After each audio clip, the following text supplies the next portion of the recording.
when I was in grad school was on working with women who had breast cancer or genetic mutations or high risk. And that just kind of evolved from there. So.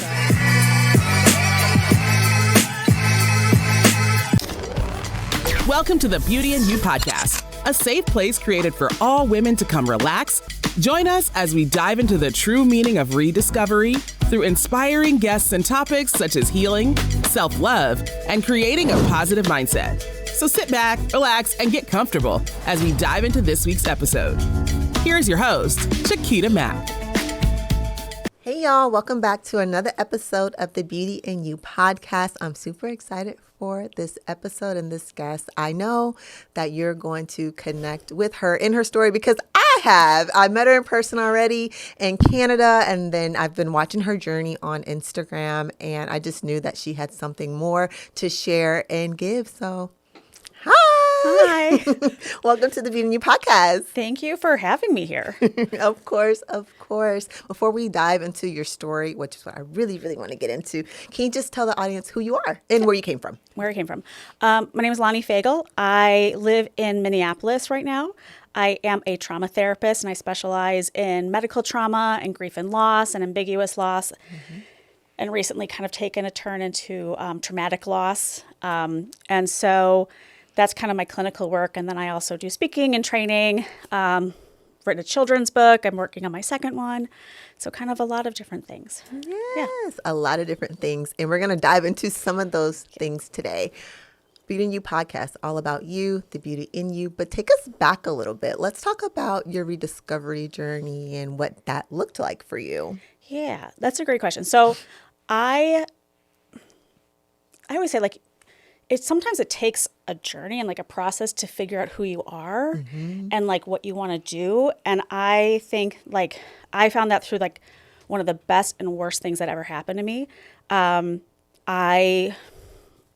mean, obviously you've seen through my social. So I had a significant health incident almost 9 years ago.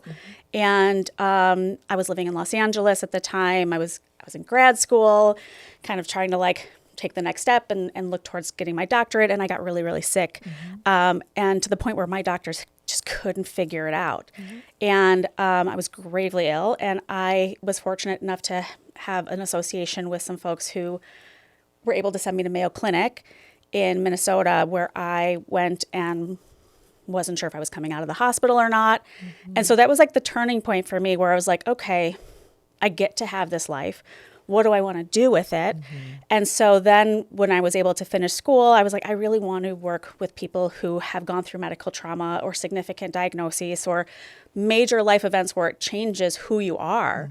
And I had to go through this process of grieving myself and grieving all the things that I knew I was capable of before, but what am I capable of now? And it looks very different, but very similar, if that makes sense. So like making shifts. And so it's almost like I found my why, like my purpose. I knew I wanted to go into psychology. I knew I wanted to work with people.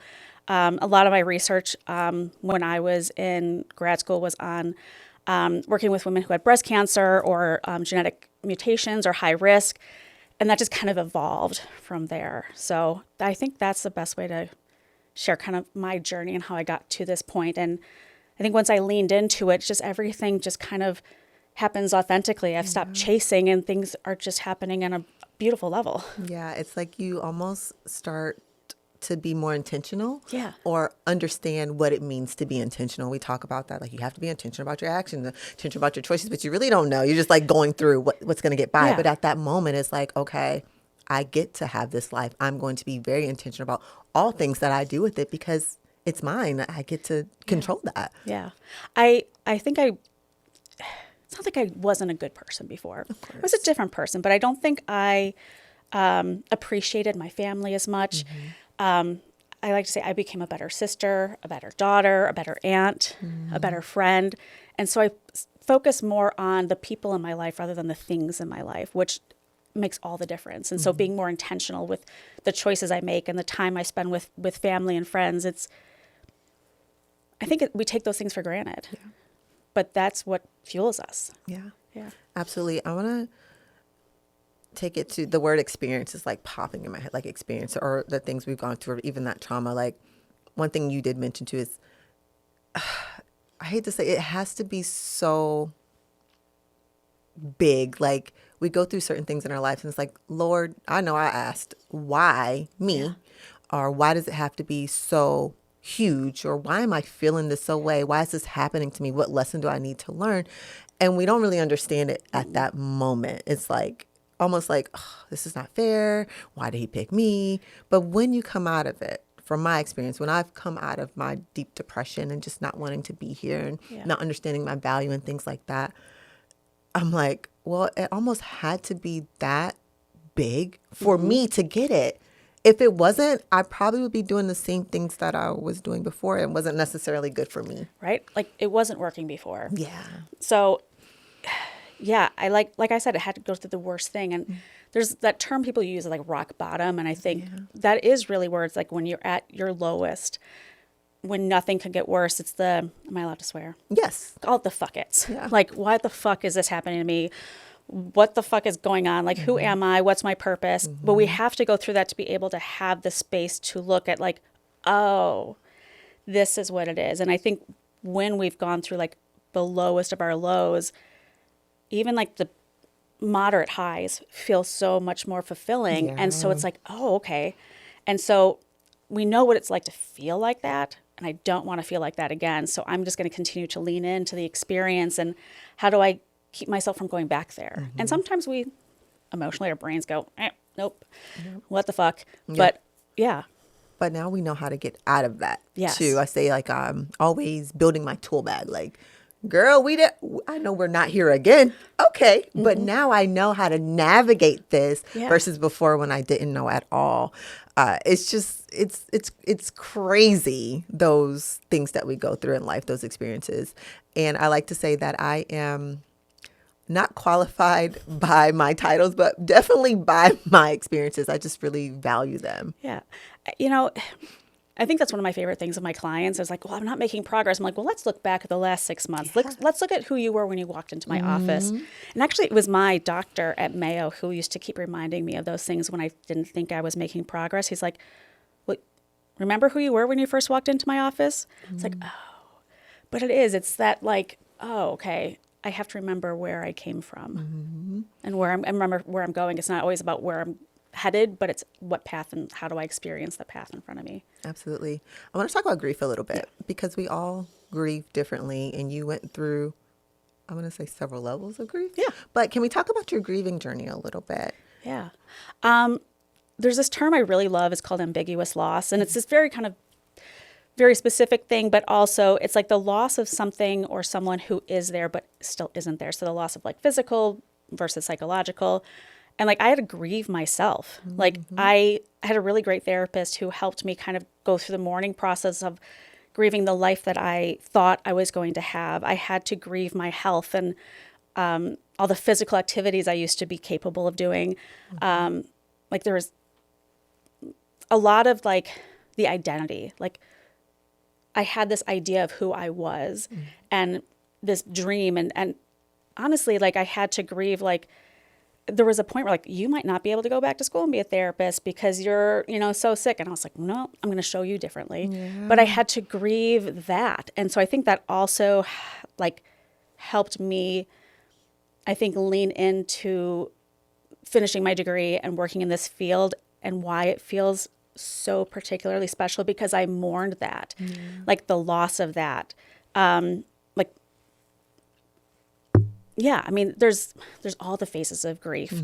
So I was depressed. I was angry. I was like, well, there's nothing I could have done differently, like that bargaining piece. But there's the phase of grief, which is acceptance. And like, it's not accepting and liking. I don't have to like what happened. I don't like that I can't, do the same physical activities or can't eat that much soda. Like there's certain things I can't do. But also I accept it. And so when I stopped when I stopped fighting it and accepted it, that's when I was really able to make meaning of it. And I think that's one of the most powerful things about grief, that sometimes we forget that we have to somehow make meaning of what happened. How do we conceptualize and wrap our heads around like, okay, this happened, what's next? And so if you're familiar with kintsugi, right? So like the Japanese art of broken glass, right? So things can fall apart, but how do you put it back together? It's not always going to look the same. It's going to have scars. It's going to have different, additions or things like that. But how do you put yourself back together where you're the same, but you're different? Yeah. I think that's the best way to put it. And I want to talk about that acceptance piece, because that acceptance piece just also reminded me of forgiving as well. Because I'm like, it kind of go hand in hand. But yes, you're not accepting like, oh, I'm accepting and this is great. Or you're accepting this has happened. This is what it is. Yeah. Okay, what's next? What am I going to do? Just like forgiveness. I'm not forgiving you saying, you did that. That was awesome. Right? It hurt my feelings and I'm shattered and that was fine. No, you're forgiving for yourself. Yeah. And then it's like, okay, now what am I going to do to move on to the next step? Yeah. Especially when you're grieving yourself. Yeah. Any type of grief. It's loss of a relationship or loss of, a job. I don't have to like that this happened. I don't have to like, or the traditional grief where somebody, has passed away. How do I accept that they're gone? Yeah. So it's the acceptance of, it doesn't have to be a positive thing. It can just be a neutral, like, I'm not going to fight this anymore. It's like, what am I going to do? Yeah. How am I going to make the change and the adjustments? Yeah. And that takes time. Yeah. It's letting go of control. Yeah. I think that's the hard part. That's such a hard thing. Yeah. It's the control. And that's such a thing, especially when you go through trauma, when you've lost control over things, whether it's like, medical trauma or, any kind of trauma. But it's I can't control this. So it's leaning into the unknown. And like, sometimes it's like just the little things that we can control. Like I can control what tea I drink. I can control what show I watch. I can control generally what clothes I put on my body or if I'm going to do this or that. But I can't control what my body's going to do all the time. I can't control what this person's going to do. I can't control these things. And so when we let go of that control, I think that's where a lot of the acceptance comes in is like, what am I trying to hold on to when there's nothing to hold on to? It's already on its own. Yeah.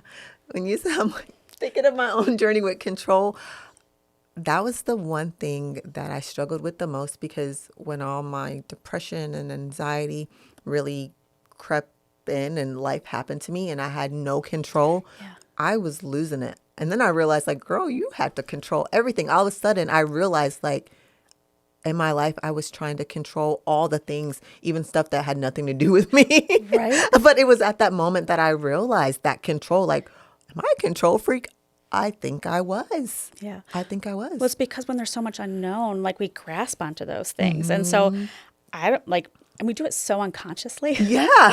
Right? Where it's like, I can't control these things. I mean, for me, like my moment was, I always, like you have those pivotal, profound moments in life where you can remember exactly where you were, what the view was. I was in the hospital. I'd probably been there for a week, and I was laying there. I'm like, why am I so angry and like fighting with the nurses and the doctors and telling them I can't do this and we should be doing that, where they know better. I can't control whether or not I'm going to come out of this. I can't control what they need to do to help me.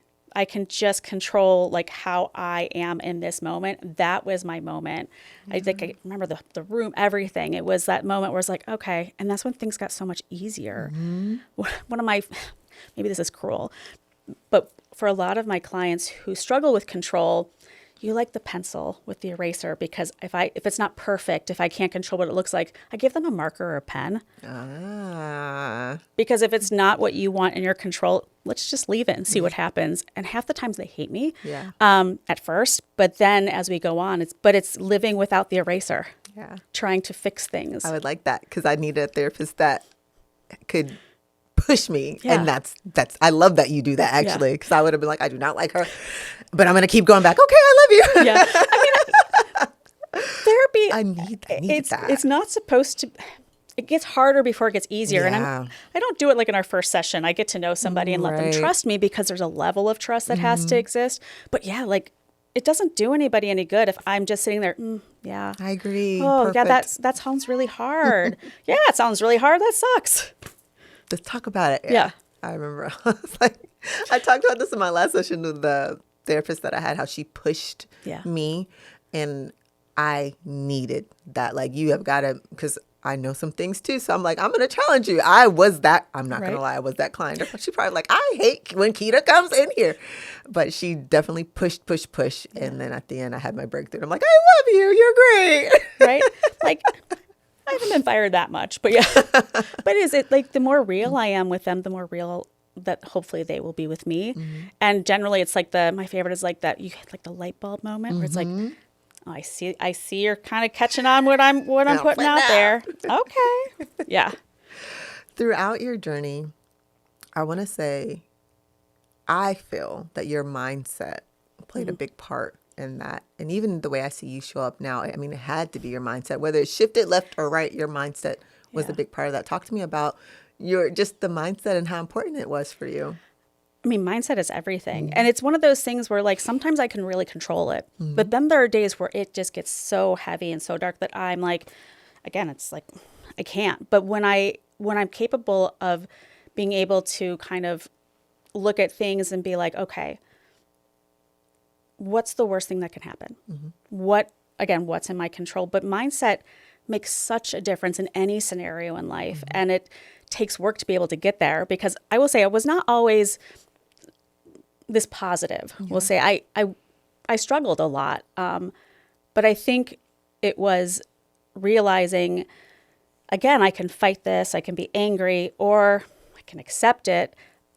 I can still be angry, but also if I'm not more positive, and sometimes like toxic positivity can kind of be a thing, but just kind of your relationship with things really helps with mindset. So it's a lot, because if I see people all the time who are just constantly like, oh, this is terrible. Oh, it's like, okay, yeah, it's really hard. And also like I love Carl Jung. But he says, look for the glimmers of gold in the darkness. So like, what are the glimmers? So that's for me is the mindset of I'm looking for the glimmers. I'm not looking for the dark. Yeah. And even though the dark is more encompassing, there's these little tiny glimmers. So, yeah. I just had a conversation with one of my, I'll say people. And we were talking about, she was having some anxiety. And I said, it's because it's dark, right? Yeah. And she's like, yes, ma'am, it's so dark. Like, it's super dark. And I said, I know, but there's light there. And she's like, I know that there's light there too, but it's the anxiety of how am I going to get that little bit of light that I know it's there. And we kind of talked about that a little bit. And I was like, you know what? Yeah, it is scary. And we don't always know how we're going to get to that little bit of light, but you have to believe that, you know, your mind is going to carry you. I can get there. I see it. Then your body's going to start actioning and you're going to get closer, and all of a sudden it's going to open up. Right. You have to believe that. I remember my journey, and I'm not going to lie. So I can say this to people now, and I'm just like giving them that, the light's there, the light there. But let me tell you about my darkness. Yeah. I didn't want to hear it. Right. I'll be honest. They're like, Keita, you're going to get through this. I'm telling you, girl, when you get out of this, you're going to be so successful. You're going to look back and be like, wow. And I'm like, can you guys shut up? Like, seriously, stop.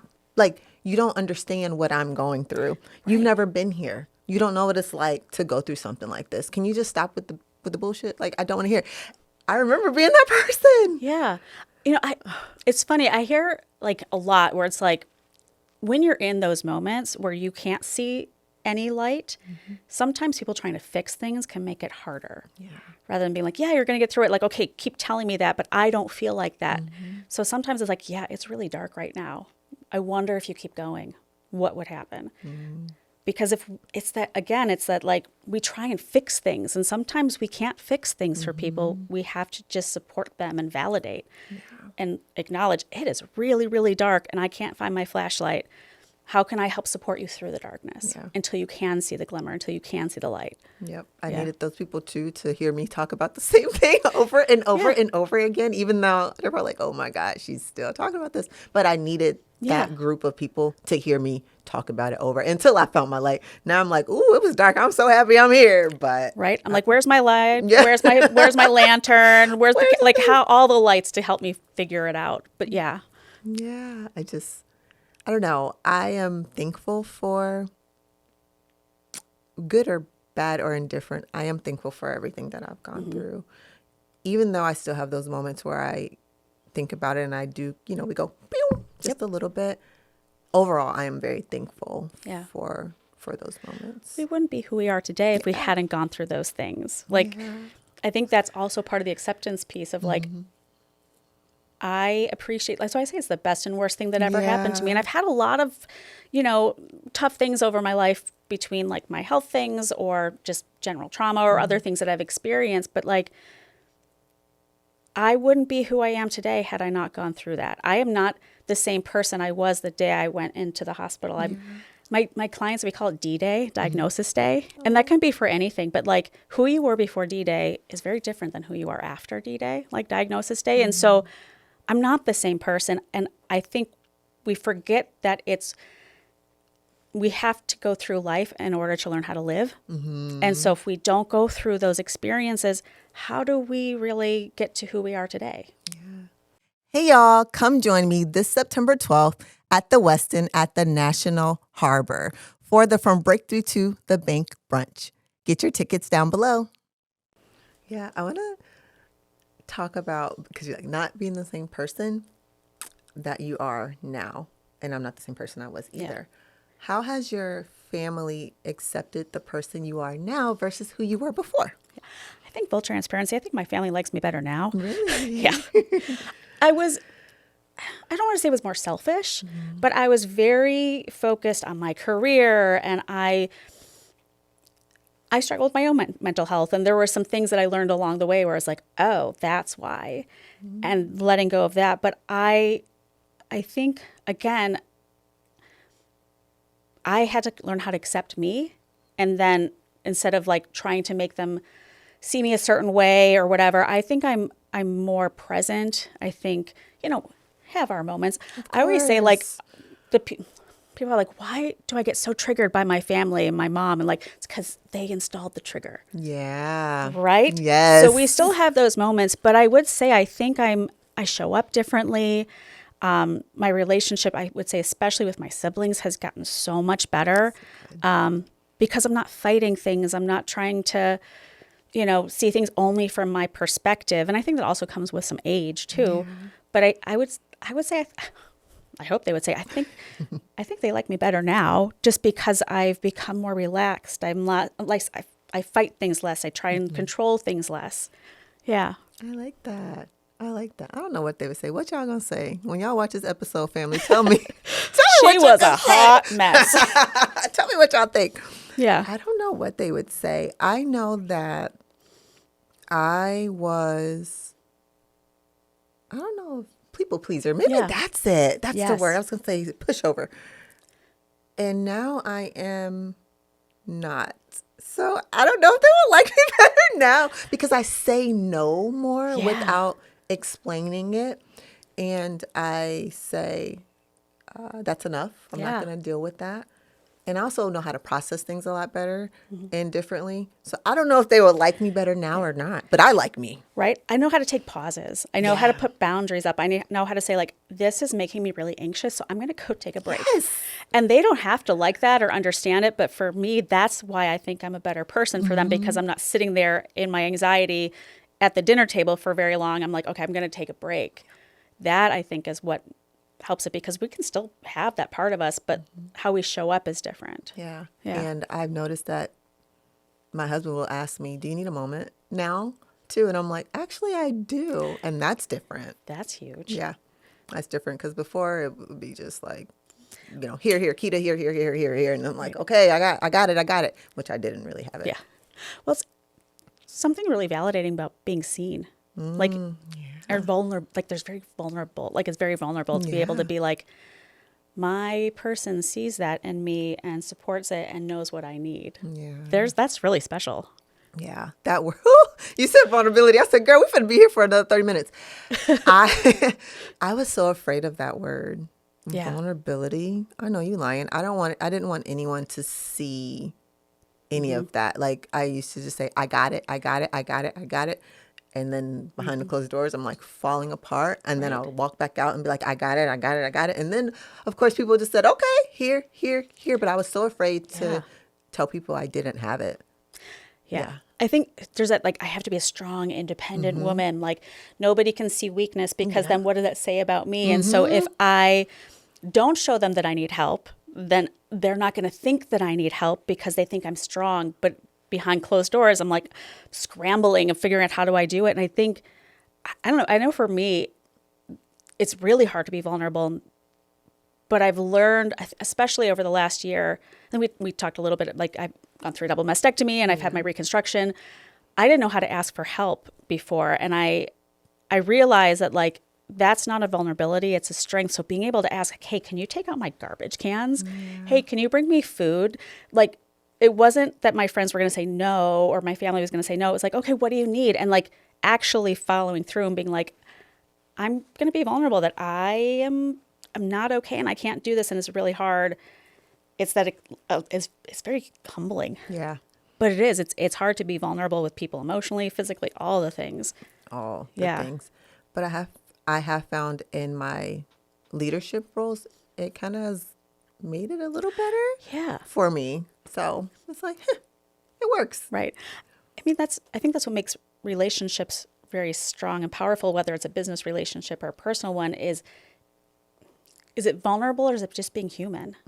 Like if I'm able to be human and vulnerable, I know, you know, like with therapy, you're supposed to be like this blank slate and nobody's supposed to, you know, don't disclose. But I think that's BS because I think the reason why I have such good relationships, like that therapeutic relationship is so important, is because I ask, can I share something? And when I do, that is huge and like it's such a huge shift. Trust. So if we just show that we are human and we are fallible, that gives permission for other people to be human and fallible and vulnerable. Yeah. Yeah. And we do need that. I'm like, oh yeah, I'm just being a regular person like anybody else. Right. I'm able to do that. Yeah. Now. They're like, oh, you're right. You know everything. I'm like, no, trust me. I'm like that therapist you see the memes where like, I'm together all perfect. And then behind the door, you're like, I can relate. Yeah. I can relate. Like, we're on our Zoom. I'm like, you can see this part. Everything looks good. But girl, my desk right now.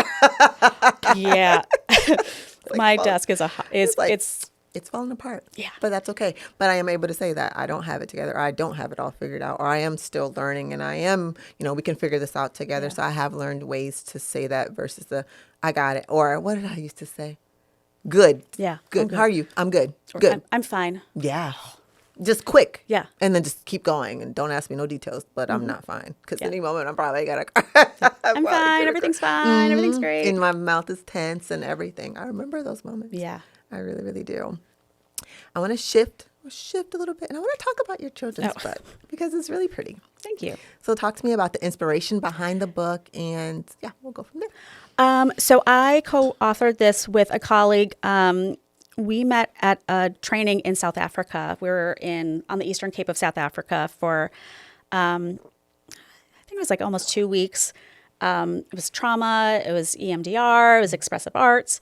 But we stayed on this wildlife reserve and there were monkeys around and we went on these game drives and then we would go to like kind of local kind of game reserves and we saw this, the premise of this was originally the grumpy elephant and the mischievous monkey because we're both trauma therapists and we were on this drive like, oh my gosh, that's a trauma response. Oh, that animal's got fight, flight, freeze. And so we were like, this would be a really great children's book.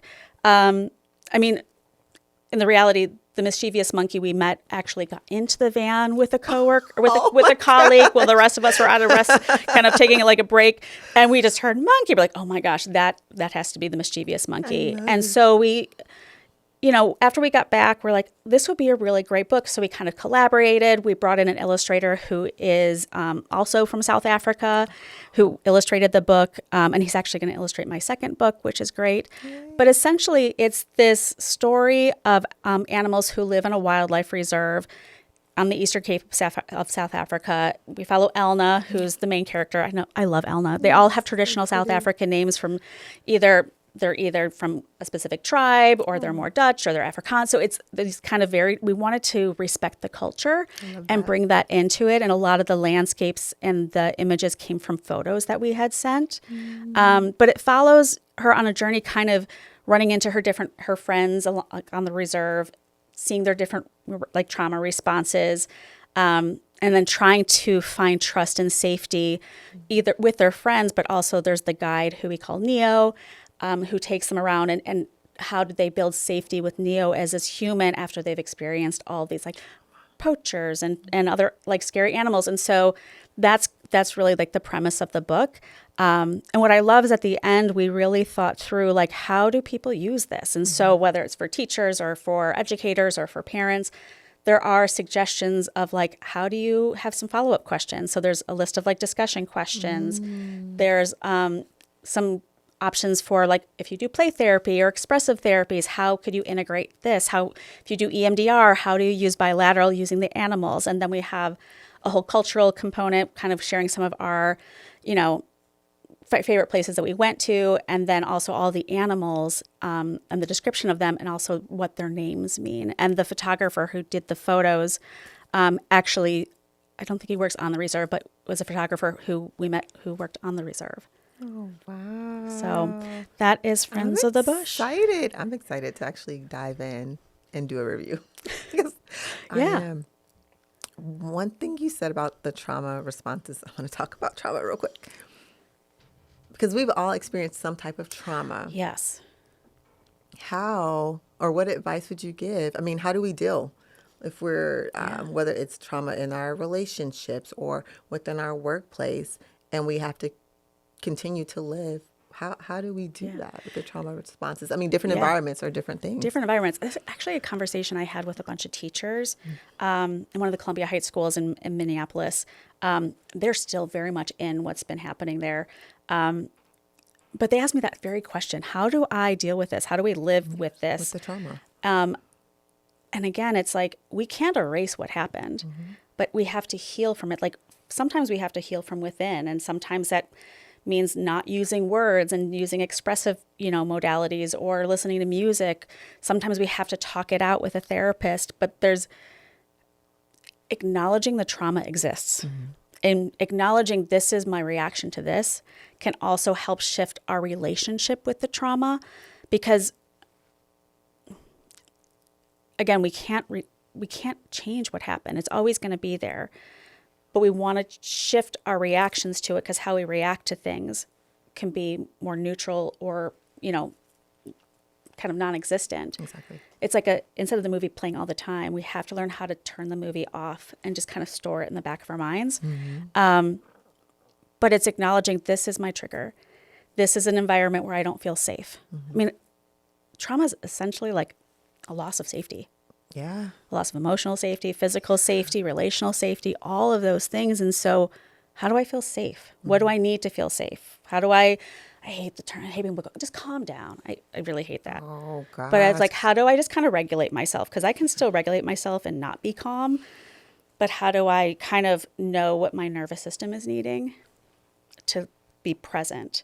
Because I'm sure with trauma, we are either living in the past or we're living in the future. Yep. We're not living in the moment. Yep. And so it's bringing ourselves into the moment and reminding ourselves, hopefully we are safe in this moment.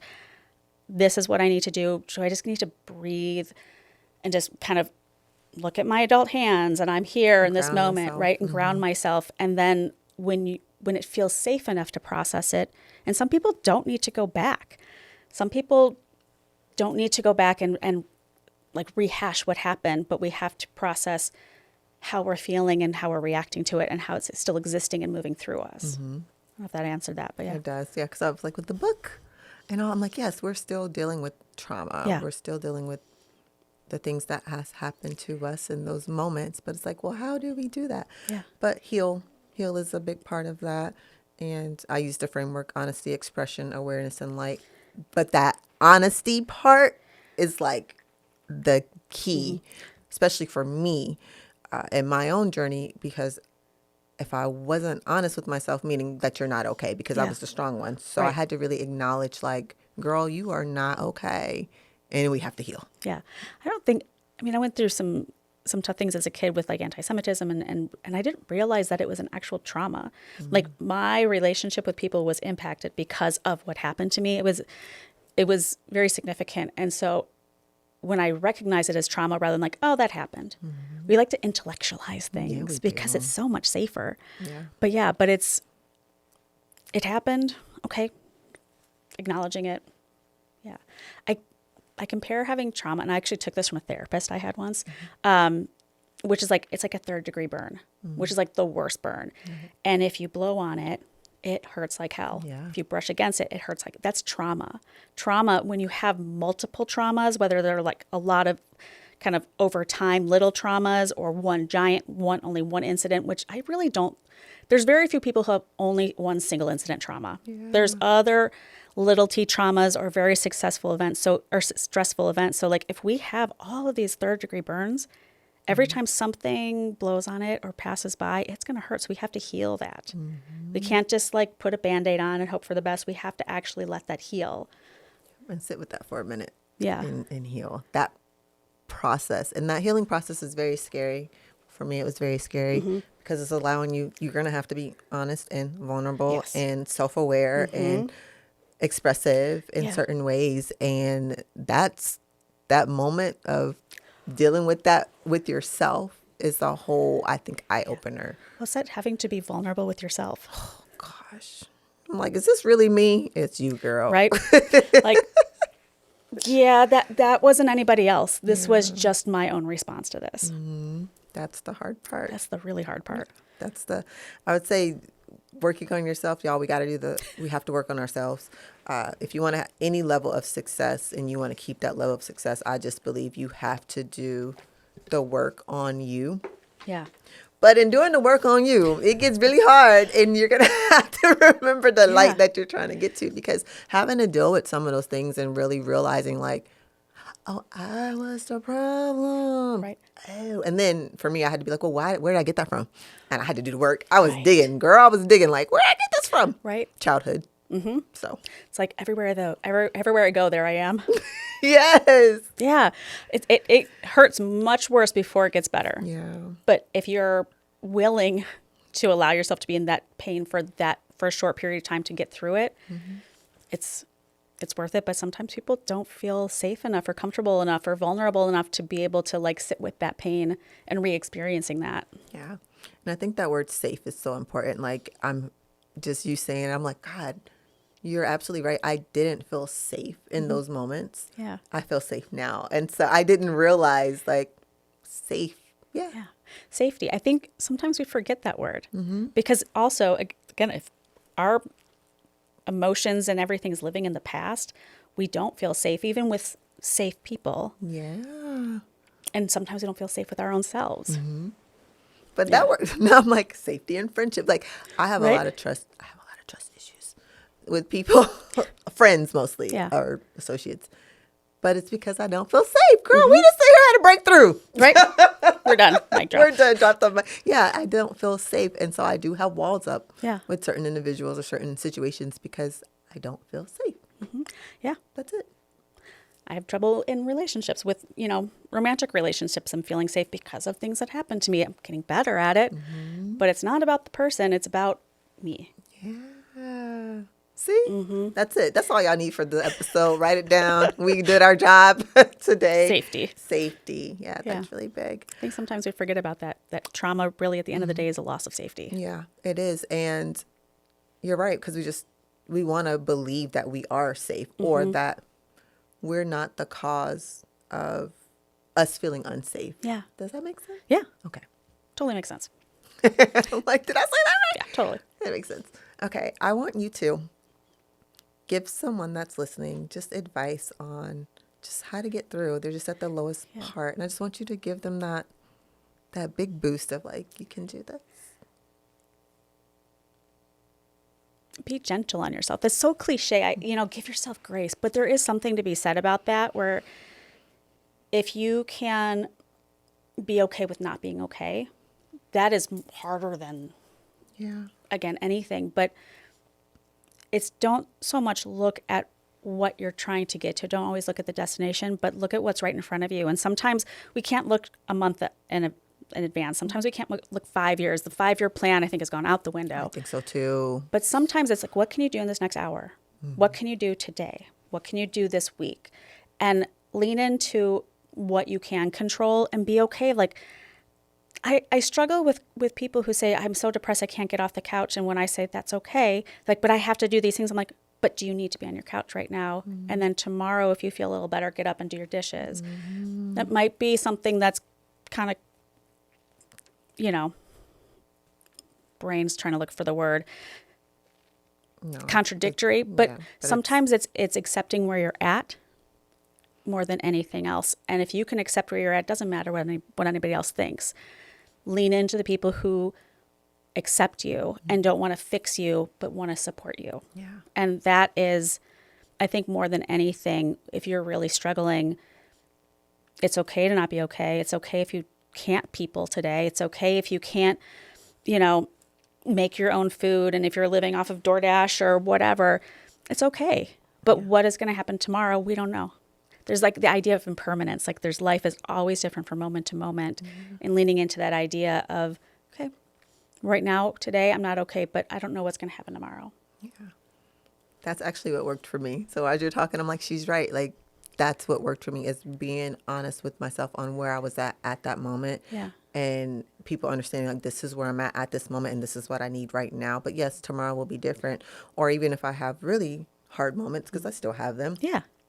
It's telling myself, you literally have 24 hours. And I have to give myself, like, this is where I'm at right now. And then even the next day, if I gave myself 24 hours, it's like, okay, we probably need like 5 more, just acknowledging that. But then I'm going to get up and do this, or I'm going to ask for help with this. But I had to be honest with where I was and accepting that, and then having my group, my little tiny Cheerio circle, but they understand me. And if they text and I don't respond back in a certain amount of time, then they know, like, okay, I'm on my way over, because Keita normally responds at this amount of time. So you learn who your people are. Yeah. When you're going through that, because they continue to reach out. Yeah. They don't abandon you. They stick around and are the ones who support you and show up when you don't respond, because they know that's what you need. Whether or not you want that is a whole other thing. Yep. But sometimes they know, and then it's accepting, like, well, we're just going to sit on the couch with you today. We're going to eat DoorDash? Okay, well, I'll get it too. And I have that. Yeah. I'm very thankful for that. That's awesome. Very thankful.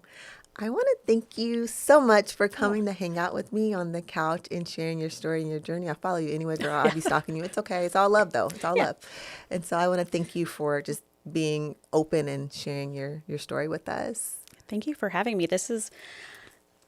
It's one of those gifts of saying yes and leaning into things and just allowing things to come to you. And I didn't realize that when I went to that conference in Canada. I'm like, oh, I'll just go, and how much connection and kind of, collaboration and support would come from that. And I'm so grateful. Thank you for having me and giving me the space to talk about it. Of course. I still talk to a few ladies from that conference. We made the best out of that, in which I find the connections. Yes. And so it's so worth it. So absolutely. The glimmers. We looked for the glimmers for that we one. We don't know for them. But yeah, because Lord, I was like, it's okay. It's okay. We hung on to the glimmers in that conference room. Yeah. Some amazing women there. Yes. Despite the conference, amazing women. Yeah. So thank you. Thank you so much. Can you tell the audience where they can find, connect, and even get your book? Yeah. You can find me on Instagram, or I have Facebook and LinkedIn. That's as social media savvy as I get. I have a professional Facebook page, and it's just my name and my credentials after it. And then the same as my Instagram. And then as far as the book, you can get it actually anywhere. I saw we were on any online retailer like Amazon or Target or Barnes & Noble. There's a lot of small bookstores, or you can just go on Archway website and just get it directly from there. Thank you. Thank you. Thank you. You guys, I will link all of her socials and the link to her book in the show notes so you can connect. If you are listening to this wherever you stream your podcast, make sure to leave a review. And if you're watching this on YouTube, make sure to like and subscribe. All right, you guys, until next time.